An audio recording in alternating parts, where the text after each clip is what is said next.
Bismillahirrahmanirrahim. Assalamualaikum warahmatullahi wabarakatuh. Jumpa lagi kita di channel Sumber Dakwah Official. Nah ini pokoknya aduh lumayan, bukan lumayan tapi lebih ke sangat seru ini berita atau statement atau analisa dari ini sebenarnya unik ini dari kubu 01 kemarin, dan ini ada Bung Zulfan tentunya dari kubu Pak Prabowo Mas Gibran. Langsung saja kita beli videonya tanpa berlama-lama. Bismillahirrahmanirrahim, let's go. Bang Zulfan sempat bisik-bisik dulu, bro, ini kayaknya Mas Anies tuh maunya Mas Dirman jadi wakil presidennya dulu sebenarnya. Bukan. Bener? Bukan si seleb ada wacana gitu dulu. Ini kaget saya. Ada wacana dari sebagian teman karena Dulu nih ya, ya, kandidasi. Kurang lebih begini. Ini sebenarnya nggak banyak diketahui lah, tapi nggak apa-apa. Kan ada beberapa partai nih.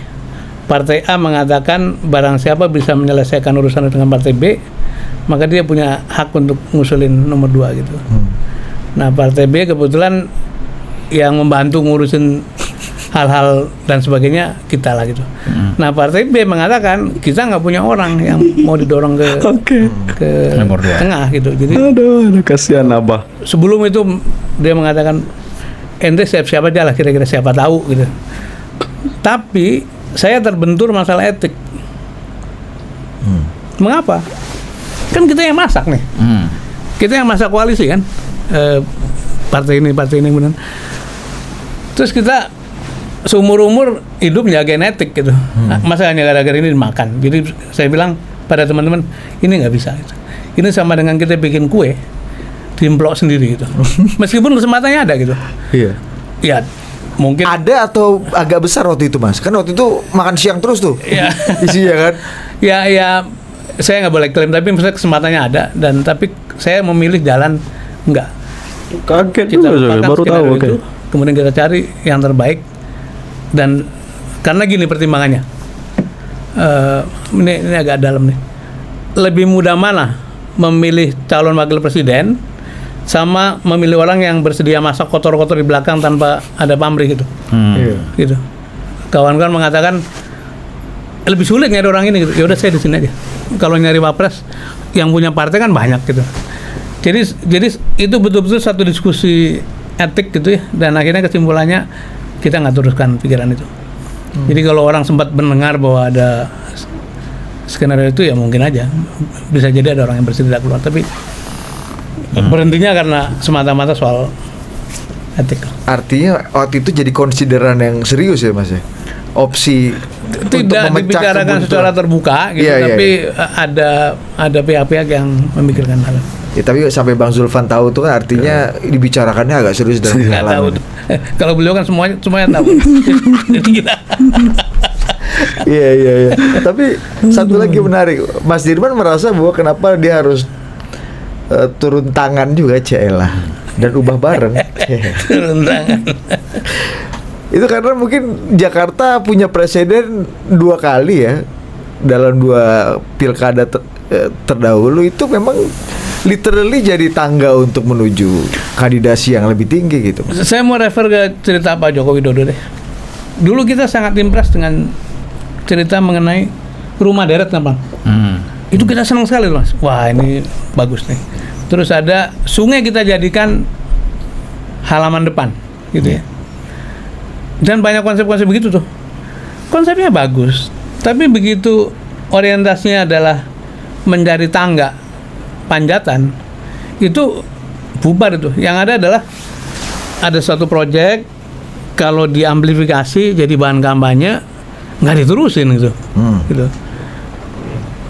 Yang kedua, menurut saya Pak Anies sih tidak begitulah. 5 tahun selesai, kemudian dia masuk kandidasi, konsekuensinya memang terpilih menjadi salah satu capres.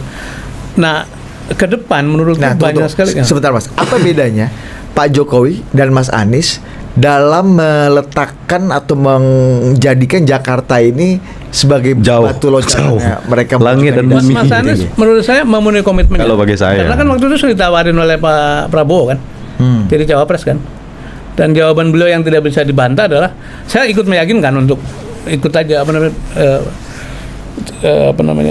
terima tawaran itu, karena kan kemarin 2017 Anda dibantu dia, sekarang dia minta dibantu ya. Tapi jawaban yang nggak bisa dibantah adalah saya berjanji pada masyarakat Jakarta 5 tahun, karena itu saya mau kerjakan 5 tahun gitu.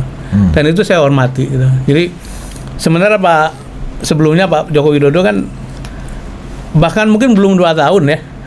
Saya kira tahun pertama sudah mulai mikirin Itulah kehebatan beliau. tangga berikutnya. Jadi, Jadi jangan dibandingkan dengan sekarang Omon-Omon ini- lah kira-kira.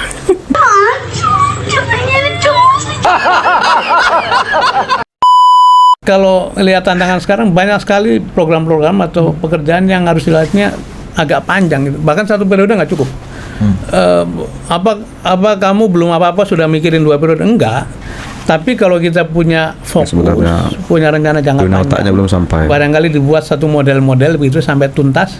Nah nanti yang berikutnya meneruskan model itu. Tapi terlalu banyak masalah di Jakarta yang tidak bisa didekati dengan kalender pemilu saja gitu. Harus agak jauh.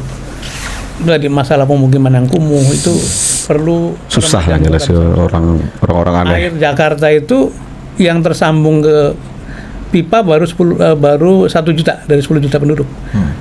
Padahal antara beli air pipa sama beli pikulan, yang pikulan itu bisa 800.000 sebulan tuh. Dengan penghasilan rata-rata mereka 2-3 juta gitu. Jadi kemudian masalah pengangguran tadi saya sebutkan, masalah kemiskinan gitu ya.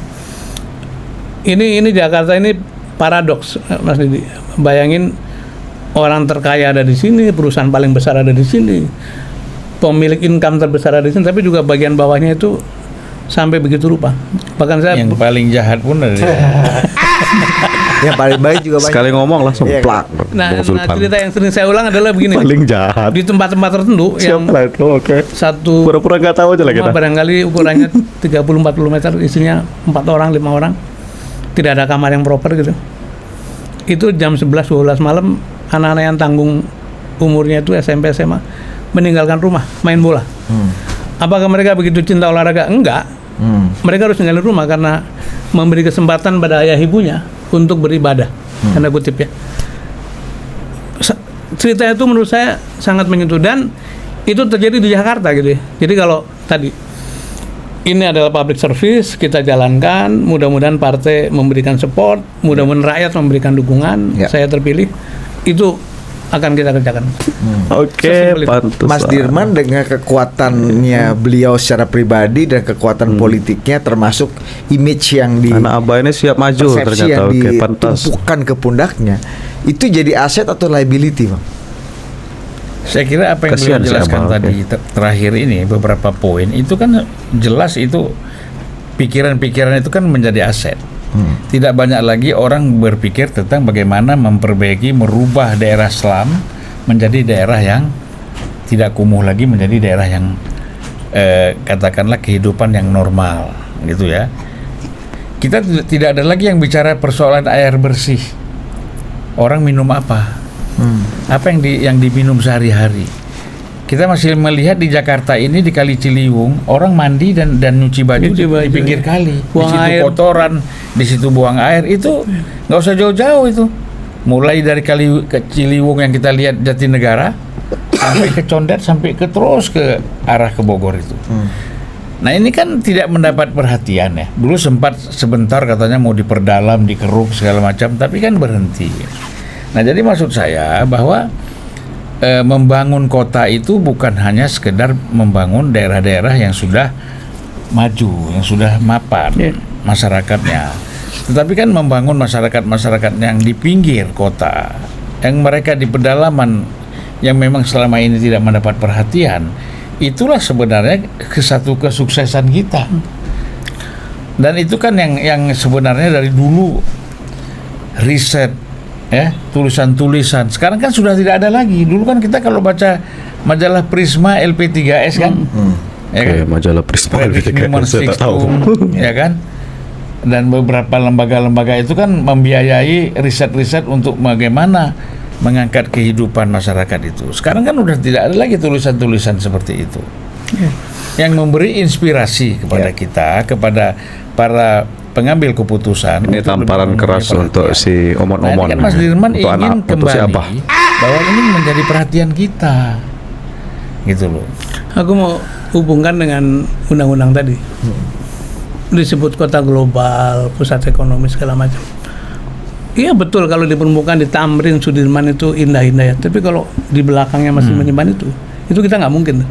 Karena bagaimanapun ini adalah support system dari keseluruhan. Jadi saya bayangkan Pik omon-omon. buatlah satu N-class sebagai contoh. Kita Ini bicara anak apa sosial dulu gokil lah. ini Pak. Teman-teman di bawah itu diorganisir. Kalau bisa muncul dari mereka tuh proposal itu, bukan penguasa datang kepada daerah itu kemudian mengatakan akan nata-nata itu kesannya jadi penggusuran gitu. Tapi tadi bayangkan soal air itu berpengaruh pada kesehatan, soal lingkungan juga berpengaruh pada kesehatan. Kemudian kita mau mendeklar sebagai kota global, bagaimana gitu. Jadi, nah karena itu tadi yang masih disebut 2 syarat menurut saya yang, dan ini syarat saya kemukakan sebagai sesuatu yang apa ya, generik saja, bukan mengetes pada siapa-siapa. Nomor 1, sebaiknya gubernur mendatang, belum tentu saya, itu betul-betul fokus pada pekerjaan-pekerjaan besar ini. Karena kalau dia punya maksud lain, barangkali dia 2 tahun aja tuh ngerjain itu, habis itu tahun ketiga bersiap-siap gitu. Atau bikin sirkus terus kan? Atau bikin sirkus terus, orientasinya bikin sirkus. Padahal ketika seseorang mengatakan pilihlah saya sebagai gubernur, itu sebetulnya dia sedang menawarkan kontrak batin itu dengan warga. Maka harus selesai. Nah yang kedua, karena pekerjaan begitu besar dan pemerintah pusat sedang punya hajat menyiapkan ibu kota baru, beresin ini, sebaiknya inline gitu. Ini bukan political statement, ini sesuatu yang memang harus dipenuhi.